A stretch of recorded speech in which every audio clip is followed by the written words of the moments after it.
Everyone, good morning, welcome. ఈరోజు మనం intermediate ప్రాక్టికల్స్లో screw gauge experiment ఎలా చేయాలో చూద్దాం. స్క్రూ గేజ్ మనకి ఇలా ఉంటుంది చూడటానికి. దీన్ని మీకు దగ్గరగా పెడితే ఫోకస్ సరిగ్గా కనిపించట్లేదు అని బోర్డు మీద డ్రా చేశాను. మోర్ ఆర్ లెస్ ఇలానే ఉంటుంది, కంగారు పడకండి డయాగ్రామ్ చూసి. సో ఇకపోతే ఇది స్క్రూ.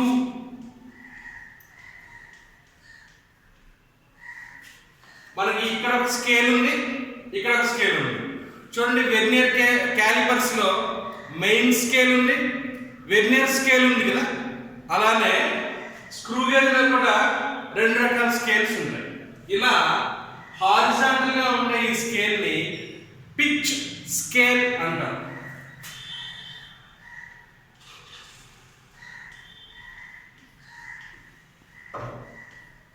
ఇలా ఈ సర్క్యులర్ స్కేల్ ఉంది కదా, చూడడానికి అది రొటేట్ అవుతూ ఉంటుంది. ఇది స్క్రూ అన్నమాట. ఇది కూడాను దాన్ని మనం ఇలా రొటేట్ చేస్తే ఇది కూడా రొటేట్ అవుతుంది. అందుకని దీన్ని హెడ్ స్కేల్ అంటారు. సో ఈ రెండు స్కేల్స్ యూజ్ చేసి స్క్రూ గేజ్ తో మనం రీడింగ్ తీసుకుంటే సరిపోతుంది. ఇప్పుడు స్క్రూ గేజ్ యూజ్ చేసి రీడింగ్ తీయాలంటే 3 స్టెప్స్ ఉన్నాయమ్మా. అందులో మొదటిది ఇచ్చిన స్క్రూ గేజ్ కి ఎర్రర్ కనుక్కోవాలి. ఫస్ట్ మనం చేయాల్సిన పని స్క్రూ గేజ్ లో ఎర్రర్ ఉందా లేదా. Second one least count calculate చేయాలి. ఎర్రర్ కనుక్కోవాలి, లీస్ట్ కౌంట్ క్యాల్కులేట్ చేశాక అప్పుడు మనం రీడింగ్ తీసుకుని స్టార్ట్ చేయాలి. ఓకేనా? ఇప్పుడు ఒకసారి ఎర్రర్ ఎలా కనుక్కుంటారో చూద్దాం. ఈ స్కేల్ మళ్ళీ వేస్తున్నాను చూడండి. ఈ లైన్ వేస్తున్నాను, పిచ్ స్కేల్ మీద ఉండే ఈ లైన్ వేస్తున్నాను. పిచ్ స్కేల్ మీద ఉండే ఈ లైన్ ఇది హెడ్ స్కేల్. ఇది హెడ్ స్కేల్. ఇది అన్నమాట ఇలా ఉంది కదా. ఉండేటప్పుడు పిచ్ స్కేల్ మీద హారిజాంటల్ గా ఉండే లైన్, పిచ్ స్కేల్ మీద హారిజాంటల్ గా ఉండే లైన్ ఇక్కడ చూడండి 10, 20, 30, 40, 50 కదా.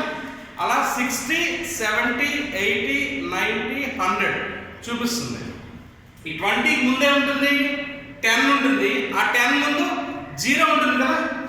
ఆ 0ని ఇక్కడ రాస్తున్నాం. అంటే 0 నెక్స్ట్ 10, ఆ తర్వాత 20, 30, 40, 50 అలా అన్నమాట. ఇప్పుడు పిచ్ స్కేల్ మీద హారిజాంటల్ గా ఉండే ఈ లైన్, పిచ్ స్కేల్ మీద హారిజాంటల్ గా ఉండే ఈ లైన్ హెడ్ స్కేల్ లో 0ని చూపిస్తూ ఒక లైన్ ఉంటుంది కదా. ఆ రెండు ఈక్వల్ గా కోయిన్సైడ్ ఉన్నాయనుకోండి, అప్పుడు ఎర్రర్ వచ్చి 0 ఎర్రర్. అప్పుడు ఎర్రర్ ఏంటమ్మా? 0. అంటే the given screw gauge has no error. ఇవ్వబడిన స్క్రూ గేజ్ కి దోషము లేదు అని తెలుగులో చెప్పొచ్చు. ఇదే మళ్ళీ ఆ హారిజాంటల్ లైన్ ని, ఇదే పిచ్ స్కేల్ మీద ఉండే ఈ హారిజాంటల్ లైన్ ని హెడ్ స్కేల్ కి ఇలా వేసి 0ని ఇక్కడ రాశారనుకోండి, అంటే ఈ లైన్ కి పిచ్ స్కేల్ మీద హారిజాంటల్ గా ఉండే ఈ లైన్ కి హెడ్ స్కేల్ పైన ఉండే 0 చూపించే లైన్ పైన ఉందనుకోండి, ఎర్రర్ నెగిటివ్ ఎర్రర్. ఎర్రర్ ఎంతమా? Negative error. ఎన్ని లైన్ ఉంది? ఫర్ ఎగ్జాంపుల్ ఇక్కడ 10 ఉందా, 0 కదా. ఇక్కడ 90 ఉంటుంది. ఆ తర్వాత పైన వేసుకుంటే ఎక్కడైనా 10 ఉంటుంది. 0, 10, 20, 30, 40 అలా వెళ్తూ మళ్ళీ లాస్ట్ కి 90 వచ్చింది. యాక్చువల్గా గ్యాప్ ఎక్కువ వేసాను అనుకోకండి, లైన్స్ కోసం నేను వేసాను, కంగారు పడదు. ఇది ఎన్ని లైన్ ఉంది? 1, 2, 3, 4.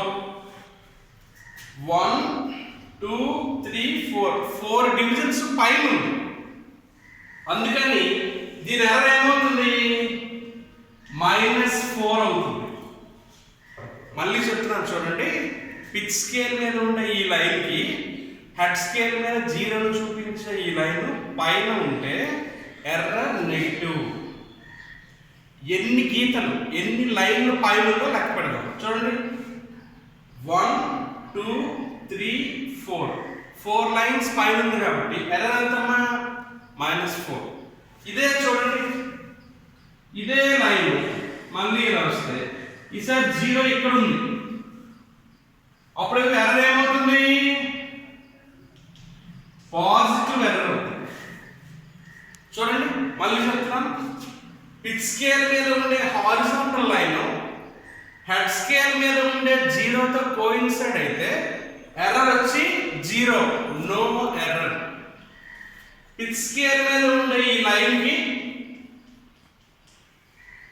హెడ్ స్కేల్ మీద ఉండే 0 పైకి ఉందంటే ఆ ఎర్రర్ వచ్చి నెగిటివ్ ఎర్రర్. ఎన్ని లైన్లు పైన ఉంటే లెక్క పెట్టి 1 2 3 4 లైన్ల పైన ఉంది, ఎర్రర్ నెగిటివ్ కాబట్టి -4 అని రాశారు. ఇక్కడ చూడండి 1 2 3 1 2 3 లైన్లు కిందకు ఉంది. పిచ్ స్కేల్ మీద ఉండే ఈ లైన్ కి హెడ్ స్కేల్ దగ్గర 0ను చూపించే లైన్ కిందకు ఉంటే ఎర్రర్ వచ్చి పాజిటివ్.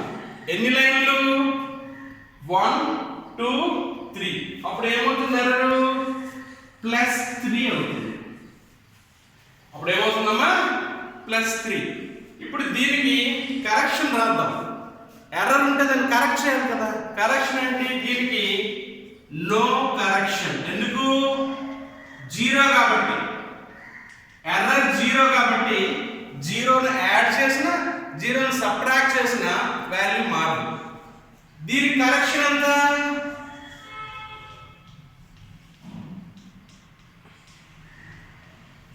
ఎర్రర్ -4 అంటే ప్రతిసారి 4 యూనిట్స్ తగ్గుతున్నాయి. మనం ఏం చేయాలి, యాడ్ చేస్తే సరిపోతుంది. కరెక్షన్ ఎంతమ్మా +4. దీనికి ఎంత correction -3.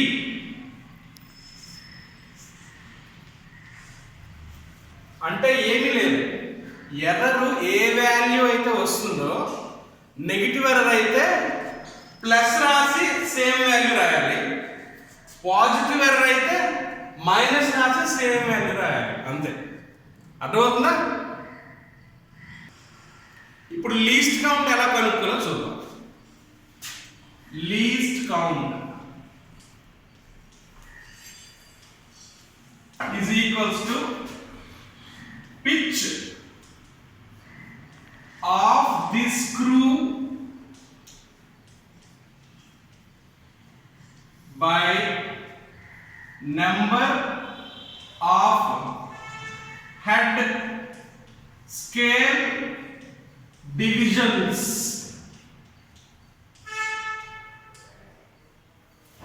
Pitch of the screw by number of head scale divisions. Pitch of the screw ఎలా కనుక్కుంటారంటే ఇక్కడ రాస్తాను. Pitch of the screw is equal to distance moved by screw by number of rotations.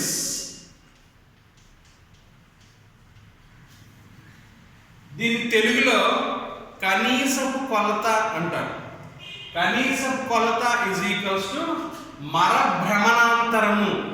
మర భ్రమణాంతరము by తల scale విభాగాల సంఖ్య. మర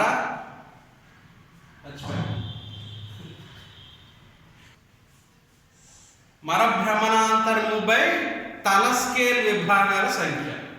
మర భ్రమణాంతరము is equals to screw కదిలిన దూరము బై స్క్రూ చేసిన భ్రమణాల సంఖ్య. ఓకేనా? దీన్ని ఒకసారి రొటేట్ చేసి చూపిస్తాను. స్క్రూ గేజ్ చూడండి, జాగ్రత్తగా దగ్గర ఫోకస్ చేద్దాం. చూడండి అమ్మా, ఇక్కడ 0 ఉంది కదా, ఈ జీరోని మనం ఇలా రొటేట్ చేసి మళ్ళీ ఇక్కడికి తెస్తే ఒక రొటేషన్ అవుతుంది. అసలు ఎక్స్పెరిమెంట్ స్టార్ట్ చేసేటప్పుడు స్క్రూని ఇలా వెనక్కి లాగి ఇలా గ్యాప్ ఉంచి ఎక్స్పెరిమెంట్ ఇప్పుడు స్టార్ట్ చేద్దాం. రెడీయా? 1 2 3 ఇలా స్లోగా పెడితే మనకి టప్ అనే ఒక సౌండ్ వస్తుంది. జాగ్రత్తగా వినండి. వచ్చిందా? మళ్ళీ ఒకసారి వెనక్కి లాగి మళ్ళీ పెడతాను చూడండి. అలా ఒకసారి వినాలి, అలా విరచకూడదు, మెటికల్ ఇరిచినట్టు. సరేనా? ఎగ్జామినరు ఇంప్రెషన్ పోతుంది మన మీద. ఇలా పట్టుకొని ఒకసారి టప్ అంటే ఈ రెండు టైట్గా ఉంటాయి, ఆబ్జెక్ట్ని టైట్గా పట్టుకుంటాయి. ఇప్పుడు మీకు అది ఎలా రొటేట్ చేయాలో చూస్తాను. ఇక్కడ జీరో కనిపిస్తుంది కదమ్మా, ఈ జీరోని నా వైపు చూడండి, అదే స్క్రూగా చూడండి, స్లోగా వెనక్కి తిప్పుతున్నాను. కదులుతున్నాయి, ఆ నెంబర్ కదులుతున్నాయి కదా. సో ఈ జీరోని ఈ పొజిషన్ నుంచి ఇలా వెనక్కి తిప్పి మళ్ళీ అక్కడికి తేవాలి. ఇలా తిప్పి మళ్ళీ, అది వెరీ గుడ్. అక్కడికి వచ్చిందా? పిచ్ మ్యాచ్ చూడండి, ఈ పిచ్ మీద ఒక లైన్ కనిపిస్తుంది. ఎన్ని రొటేషన్స్? ఒక రొటేషన్ వస్తే ఒక లైన్ కనిపించింది. మళ్ళీ ఫస్ట్ నుంచి చూపిస్తాను చూడండి. పిచ్ స్కేల్ ఉంది కదమ్మా, ఈ లోపల ఉన్న స్కేలే పిచ్ స్కేల్. డయాగ్రామ్లో మీకోసం దూరంగా రాశాను, కానీ ఇలా చాలా దగ్గరగా ఉంటుంది. పిచ్ స్కేల్ మీద లైన్స్ ఏవి మనకి కనిపించట్లేదు కదా. దీనికి ఇప్పుడు రొటేట్ చేస్తున్నాను, అదే అబ్జర్వ్ చేయండి. మెయిన్ అది జీరోని వెనక్కి రొటేట్ చేస్తాను. స్లోగా తిప్పి తిప్పి ఇంకా అలా తిప్పి జీరోని అదే పొజిషన్కి వస్తే చూడండి, ఇక్కడ ఒక లైన్ కనిపిస్తుంది కదా. అంటే ఒక రొటేషన్ చేసేసరికి ఒక డివిజన్ మూవ్ అయింది. ఇంకో రొటేషన్ చేద్దాం. వావ్, రెండు, ఫస్ట్ లైన్ జీరో, ఆ జీరోని వదిలేయండి. 0 1 2 రెండు రొటేషన్స్ చేస్తే రెండు లైన్లు కదిలింది కదా. ఇప్పుడు 3 వచ్చేస్తాను, ముచ్చటగా 3. థర్డ్ రొటేషన్ చేస్తే 3 లైన్లు కనిపించాయా? Very good. ఇదే పిచ్ ఆఫ్ ది స్కేల్ అంటే మనం స్క్రూని యాంటీ క్లాక్ వైజ్ డైరెక్షన్లో రొటేట్ చేసినప్పుడు ఒక రొటేషన్కి ఇది ఎంత డివిజన్స్ మూవ్ అయింది అనేదే pitch of the screw. First division కదిలినప్పుడు ఎన్ని కదిలింది? 1. ఎన్ని రొటేషన్స్ చేసాం? 1. ఒక రొటేషన్, ఒక డివిజన్ బై ఒక రొటేషన్ అంటే వాల్యూ 1. 2 రొటేషన్స్ బై 2 డివిజన్స్ అంటే 1. 3 డివిజన్స్ బై 3 రొటేషన్స్ అన్న 1 కదా. చూడండి, బోర్డు మీదకి వెళ్దాం ఇప్పుడు ఒకసారి. స్క్రూని ఇలా పట్టుకొని స్లోగా ఒక రొటేషన్ చేస్తే ఒక డివిజన్ మూవ్ అయింది. దీన్ని పట్టుకొని స్లోగా ఇలా రొటేట్ చేస్తే ఒక డివిజన్ మూవ్ అయింది. అప్పుడు పిచ్ ఆఫ్ ది స్క్రూ ఎంత? ఒక డివిజన్ మూవ్ అయింది, ఒక రొటేషన్.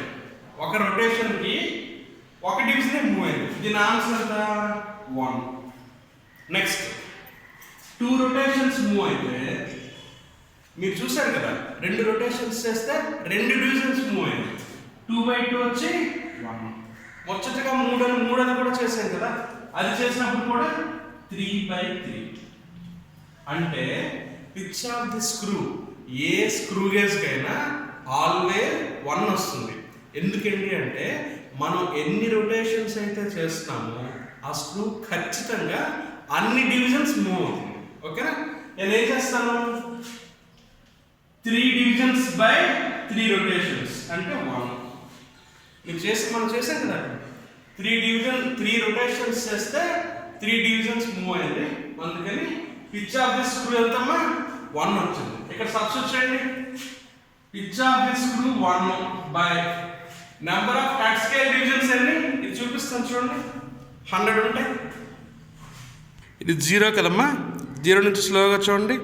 10 20 30 40 50 60 70 80 90. 90 నుంచి 10కి, సారీ 90 నుంచి 0కి 10 కదా. So 90 + 10 100 divisions. పిచ్ స్కేల్ మీద ఎన్ని ఉన్నాయో మనకు అవసరం లేదు, కానీ హెడ్ స్కేల్ డివిజన్స్ మాత్రం 100 ఉంటాయి అని గుర్తుపెట్టుకోండి. సరేనా? సో హెడ్ స్కేల్ డివిజన్స్ ఎన్నమ్మా? 100. అప్పుడు లీస్ట్ కౌంట్ ఎంత? 0.01 మిల్లీమీటర్స్. 1/100 అంతే కదా. లేదు అంటే least count LC is equals to 0.001 centimetres. అయితే లీస్ట్ కౌంట్ ఇలా రాయాలి, లేదు అంటే ఇలా రాయాలి. మనం ఏం చేద్దామంటే ఎక్స్పెరిమెంట్ చేసేటప్పుడు ముందు మిల్లీమీటర్స్లో సబ్స్టిట్యూట్ చేసి లాస్ట్లో ఆన్సర్ వస్తుంది కదా దాన్ని సెంటీమీటర్స్ కింద కన్వర్ట్ చేద్దాం. ఓకేనా? సో స్క్రూ గేజ్లో మెయిన్ పార్ట్స్ ఏంటన్నా, ఫస్ట్ వన్ ఎర్రర్ కనుక్కోవాలి. ఎర్రర్ 0 ఎర్రరా, నెగిటివ్ ఎర్రరా, పాజిటివ్ ఎర్రరా. ఎర్రర్ ఏది ఉంటే దాని ఆపోజిట్ సైన్తో +3 వస్తే -3 కరెక్షన్ అంటారు, -4 వస్తే +4 కరెక్షన్ అంటారు. తర్వాత లీస్ట్ కౌంట్ని ఈ విధంగా కనుక్కోవాలి. ఇప్పుడు మనం ఎక్స్పెరిమెంట్ చేస్తూ రీడింగ్ ఎలా చేయాలో చూద్దాం. రెడీయా మరి? చూడమ్మా, యాక్చువల్గా మీకు వెర్నియర్ క్యాలిపర్స్ని స్క్రూ గేజ్ని విడివిడిగా ఎక్స్పెరిమెంట్స్ చేశాను. కానీ క్వశ్చన్ ఇవ్వటం మాత్రం మనకి ఒక గ్లాస్ ప్లేట్ ఇస్తారా. గ్లాస్ ప్లేట్ ఇచ్చి determine the volume of given glass plate using vernier callipers and screw gauge అంటారు. అందుకని విడివిడిగా చెప్పారు.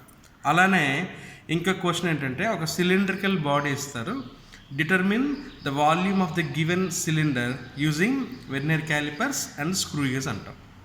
ఇప్పుడు మనం ఆల్రెడీ లాస్ట్ క్లాస్లో వెర్నియర్ క్యాలిపర్స్ది ఎలా వాల్యూస్ తీసుకోవాలో చూసాం. ఇప్పుడు స్క్రూ గేజ్ యూజ్ చేసి చేద్దాం. ఒకసారి మనం లాస్ట్ టైం ఏడ్ చేసాం, ఒకసారి మీకు అబ్జర్వ్ చేస్తే వెర్నియర్ క్యాలిపర్స్ యూజ్ చేసి వాల్యూమ్ ఆఫ్ సిలిండర్ కనుక్కున్నాం. ఎలా? Length of the cylinder కనుక్కున్నాను.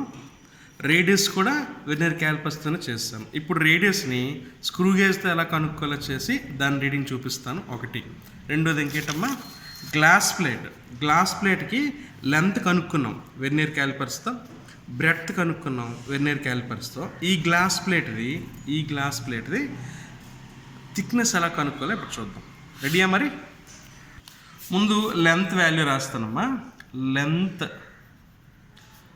Of glass plate L is equals to 1.56 centimetres. Already మనం వెర్నియర్ క్యాలిపర్స్ చేసాం. అలాగే బ్రెడ్త్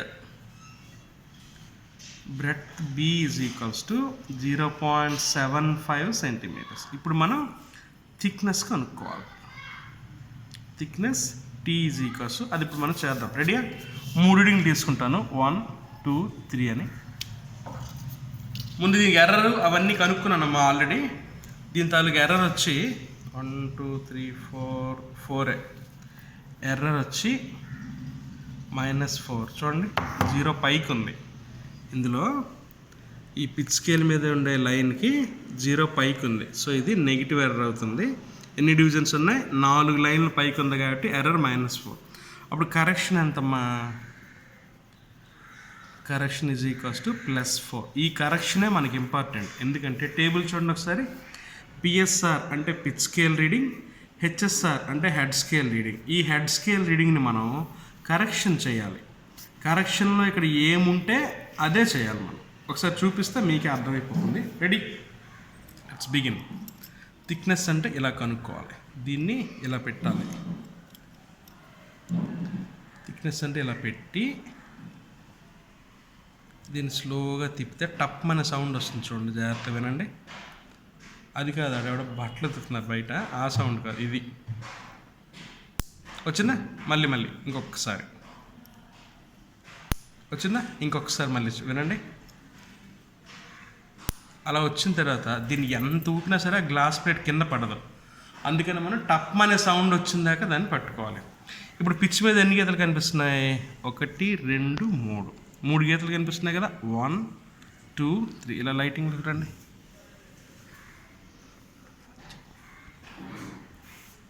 1, 2, 3 లైన్స్ ఉన్నాయి కదా. సో పిచ్ మీద 3 అని వేద్దాం. అలాగే హెడ్ స్కేల్ చూడండి. హెడ్ స్కేల్ రీడింగ్ అంటే ఏంటి? ఈ పిచ్ మీద ఉండే ఈ లైను హెడ్ స్కేల్ మీద ఏ డివిజన్ చూపిస్తుందో అది ఎంత చూపిస్తుందమ్మా? 60 దాటి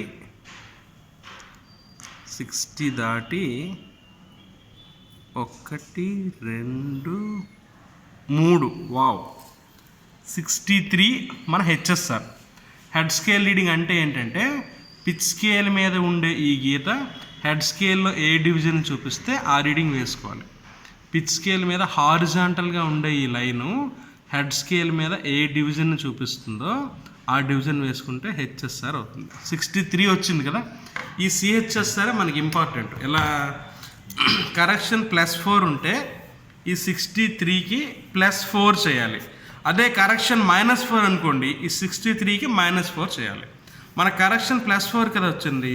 సో 63 + 4 = 67. అలాగే దేనికైనా లీస్ట్ కౌంట్ ఎంత అని చెప్పానమ్మా, 0.01 మిల్లీమీటర్స్. ఇప్పుడు ఈ సిహెచ్ఎస్ఆర్ని లీస్ట్ కౌంట్తో మల్టిప్లై చేస్తే ఎంత వస్తుంది, 67 × 0.01 = 0.67. ఇప్పుడు పిఎస్ఆర్ ఎంతమ్మా, మెయిన్ రీడింగ్ ఎంత, PSR plus CHSR into LC. PSR ఎంత 3 ప్లస్ సిహెచ్ఎస్ఆర్ ఇంటూ ఎల్సి ఎంత 0.67. అప్పుడు మన ఒరిజినల్ రీడింగ్ ఎంత ఉంది, యాక్చువల్ రీడింగ్ 3.67. సరిపోయిందా? అలాగే మిగతా 2 రీడింగ్లు కూడా చేసి మీకు చూపిస్తాను. చూడండి 3 రీడింగ్లు పిఎస్ఆర్ ఎప్పుడు కూడా సేమ్ వస్తుంది, హెచ్ఎస్ఆర్ సేమ్ రావచ్చు రాకపోవచ్చు, మన అదృష్టం కొద్దీ ఇవి కూడా సేమ్ వచ్చాయి. సో సేమ్ క్యాలిక్యులేషన్ రాసాం. ఇప్పుడు ఏమవుతుంది, ఇక్కడ average thickness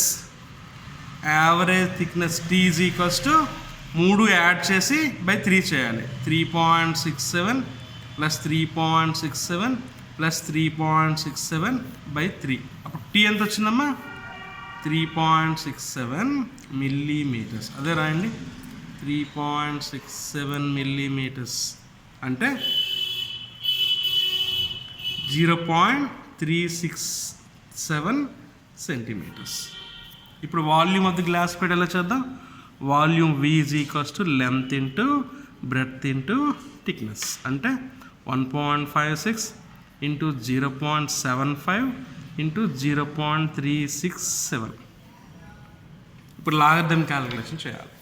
ready, this would be log 1.56 plus log 0.75 plus log 0.367. మన లాగర్థం క్యాలిక్యులేషను సరిగ్గా మధ్యలో ఎడిటింగ్ సరిగ్గా లేదని మర్చిపోయినమ్మా. మీకు 1 or 2 డేస్లో పోస్ట్ చేస్తాను, కంగారు పడద్దు, మళ్ళీ రీపోస్ట్ చేస్తాను, డోంట్ వరీ. ఇప్పుడు దీని క్యారెక్టరిస్టిక్స్ రాద్దామా. 1.56 అంతా 0 పాయింట్ పెట్టి 15ని 6లో చూడండి. 15ని 6లో చూస్తే 1931. అలాగే 0.75 దీని క్యారెక్టరిస్టిక్ 1 బార్ పాయింట్. 75ని 0లో 8751. అలాగే లాగ్ 0.367 దీనికి 1 బార్ పాయింట్. 36ని 7లో 5647 బాగుంది. 4567 నెంబర్ వచ్చింది. మల్టిప్లై చేస్తున్నాం కాబట్టి యాడ్ చేద్దాం. చూడండి, 1 1 2 7 9 3 5 8 4 12 1 పెడితే 1 6 7 7 7 14 14 9 23 3 పెట్టి 2 2 5 7 7 8 15 15 1 16 6 పెట్టి పాయింట్ పెట్టి 1 +1 -1 అంటే 0 అమ్మ. యాడ్ చేసినప్పుడు ఇక్కడ -1 ఉంది కదా, అప్పుడు ఇది -1 అవుతుంది. దీనికి యాంటీ లాగా చూద్దాం. ఏం లేదమ్మా, ఇది -1 కదా, -1 అంటే -2 కదా, ఈ -2కి +1 చేస్తే -1 కదా వస్తుంది, అందుకే 1 బార్ రాసాం. ఓకేనా. ఇప్పుడు యాంటీ లాగ్ 0.63 1 బార్ 0.6329లో 0.63ని 2లో చూద్దాం. రండి, యాంటీ లాగ్ 0.63ని 2లో 4285 మీన్ డిఫరెన్స్ 9 అమ్మా. మీన్ డిఫరెన్స్ 9లో 9 వచ్చింది. Very good. ఇప్పుడు చూడండి, 5 9 14 9 8 1 9 2 4 ఇది మన ఆన్సర్ అమ్మా. ఎంతరా, ఇక్కడ 1 బార్ వచ్చింది కదా, 1 బార్కి 1 కలిపితే -1 +1 అంటే 0 కదమ్మా. సో ఇక్కడ 0th పొజిషన్లో డెసిమల్ పాయింట్ పెట్టి రాయాలి. అప్పుడు మన ఆన్సర్ ఎంత, 0.4294 cm3. This is the volume of the given glass plate. ఎలా మెజర్ చేసాం? Using a vernier callipers and A screw gauge. ఇది ఎక్స్పెరిమెంట్. దీంతో పాటు సిలిండర్ ఇచ్చారనుకోండి, సిలిండర్ లెంత్ ఫర్ ఎగ్జాంపుల్ ఇవ్వండి ఇక్కడ రాస్తాం. For example cylinder length L అనుకోండి, ఎంత ఇద్దాం? 1.5 సెంటీమీటర్స్ ఇద్దాం. అలాగే సిలిండర్ని వెర్నియర్ క్యాలిపర్స్లో స్క్రూ గేజ్లో ఇలా పెట్టి ఈ మధ్యలో దీన్ని ఇలా ఉంచి మళ్ళీ ఏం చేయాలి? టప్ అనే సౌండ్ వచ్చిందాకా పెట్టాలి. పెట్టి దీని పిచ్ స్కేల్ రీడింగ్ ఇప్పుడు లాగా చూడండి ఇక్కడ, దీని పిచ్ స్కేల్ రీడింగ్ తీసుకోవాలి, దీని హెడ్ స్కేల్ రీడింగ్ తీసుకోవాలి. అంతకంటే ముందు మనం ఎర్రర్ కనుక్కుంటాం, లీస్ట్ కౌంట్ కనుక్కుంటాం. కాబట్టి ఇదే టేబుల్ యూజ్ చేసి 3 రీడింగ్స్ తీసుకుంటే ఏమొస్తుంది? దీనికి డయామీటర్ వస్తుంది. Average diameter for example diameter is equals to ఎంత ఇద్దాం? 2.76 ఇద్దాం. ఉత్తినే, నేను కొలవలేదు, రఫ్గా వేస్తాను. డయామీటర్ 2.76 వస్తే మనకు కావాల్సిన డయామీటర్ కాదు. ఎందుకు? Volume of the cylinder V is equals to πr²L. Already length వచ్చింది మనకి, రేడియస్ కదా కావాలి. రేడియస్ ఎలా వస్తుందమ్మా? Radius is equals to diameter by 2. అంటే ఇది ఎంత అవుతుంది? 2.76/2 అంటే 1.38 సెంటీమీటర్. ఫస్ట్ రేడియస్ వచ్చింది. సో మనకి రేడియస్ తెలుసు, లెంత్ తెలుసు. Volume V is equals to πr²L ఫార్ములాలో లాగరిథమిక్ క్యాలిక్యులేషన్ చేస్తే గివెన్ సిలిండర్ తాలూకా వాల్యూమ్ వచ్చేస్తుంది. ఓకేనా? ఇంకొక పాయింట్ చెప్తాను చూడండి. ఏంటంటే మనం మీటర్ బ్రిడ్జ్ ఎక్స్పెరిమెంట్ చేసినప్పుడు ఒక క్వశ్చన్లో స్పెసిఫిక్ రెసిస్టెన్స్ కనుక్కోండి అన్నారు. నేను ఒకసారి చూపిస్తాను చూడండి. మీటర్ బ్రిడ్జ్ ఎక్స్పెరిమెంట్లో specific resistance of given wire, ఒక వైర్ ఏ వైర్ని అయితే మనం మీటర్ బ్రిడ్జ్లో కనెక్ట్ చేసి ఏ వైర్ తాలూకు రెసిస్టెన్స్ అయితే క్యాల్కులేట్ చేద్దామని మనకి ఇచ్చారో ఆ వైర్ తాలూకు రెసిస్టెన్స్ని మీటర్ బ్రిడ్జ్లో వీట్స్టోన్ ప్రిన్సిపల్ బట్టి దాని యావరేజ్ రెసిస్టెన్స్ కనుక్కుంటే డయామీటర్ ఆఫ్ ది వైర్ మనం క్యాల్కులేట్ చేయాలి. ఎలా అంటే ఈ వైర్ని చూడండి, ఈ వైర్ని ముందు స్క్రూ గేజ్ ఇవ్వగానే ఎర్రర్ కనుక్కోవాలి first point, second point least count కనుక్కోవాలి. ఆ తర్వాత ఏ వైర్ అయితే మనకి ఇచ్చారో ఆ వైర్ని ఈ రెండింటికి మధ్యలో పెట్టి స్క్రూని టైట్ చేయాలి. ఎలా టైట్ చేయాలి? టప్ అనే సౌండ్ వచ్చేదాకా. వచ్చిందా? మళ్ళీ ఇవి వచ్చాక ఇది మరి కింద పడిపోదు. సో ఇప్పుడు జాగ్రత్తగా గమనిస్తే ఈ వైర్ని పెట్టినప్పుడు పిచ్ స్కేల్ రీడింగ్ వచ్చింది, హెడ్ స్కేల్ రీడింగ్ వచ్చింది, కరెక్షన్ చేస్తే CHSR వచ్చింది, క్యాల్కులేట్ చేస్తే ఎవరు వచ్చారమ్మా? డయామీటర్ వచ్చింది. డయామీటర్ నుంచి radius of the given wire calculate చేస్తే డయామీటర్ ఎంత వచ్చింది? 0.46 మిల్లీమీటర్స్ వచ్చింది. రేడియస్ అయితే బై 2 కదా, 0.23 మిల్లీమీటర్స్. దాన్ని సెంటీమీటర్స్లో కన్వర్ట్ చేస్తే 0.023 సెంటీమీటర్. దీన్ని ఎందులో సబ్స్టిట్యూట్ చేద్దాం? స్పెసిఫిక్ రెసిస్టెన్స్ ఫార్ములాలో సబ్స్టిట్యూట్ చేద్దాం. సో చూడండి ఫార్ములా ఒకసారి. Specific resistance rho is equals to πr² into average resistance by L. X అంటే ఏంటమ్మా? Average resistance determined using metre bridge. ఎంత వచ్చింది? 0. ఎలా వచ్చింది? 1 Ω. ఆల్రెడీ మీటర్ బ్రిడ్జ్ ప్రొసీజర్ చూస్తే మీకు అర్థమైపోతుంది. ఇది యావరేజ్ ఎక్స్. రేడియస్ ఇప్పుడే కదా కనుక్కున్నాం, πr²x/L. పై అంటే 3.14, రేడియస్ అంటే ఇప్పుడే కనుక్కున్నాం 0.023 whole square. Average value of resistance 0.3961 by length of the wire. ఈ వైర్ ఉంది కదా, ఈ వైర్తో లెంత్ క్యాల్కులేట్ చేసి పెడితే 85, ఇది కాదు వేరే వైర్తో చేస్తే 85 సెంటీమీటర్ వచ్చింది. సబ్స్టిట్యూట్ చేస్తే this is how we determine the specific resistance of the given wire. ఓకేనా? Hope you understand, and we shall meet with another video.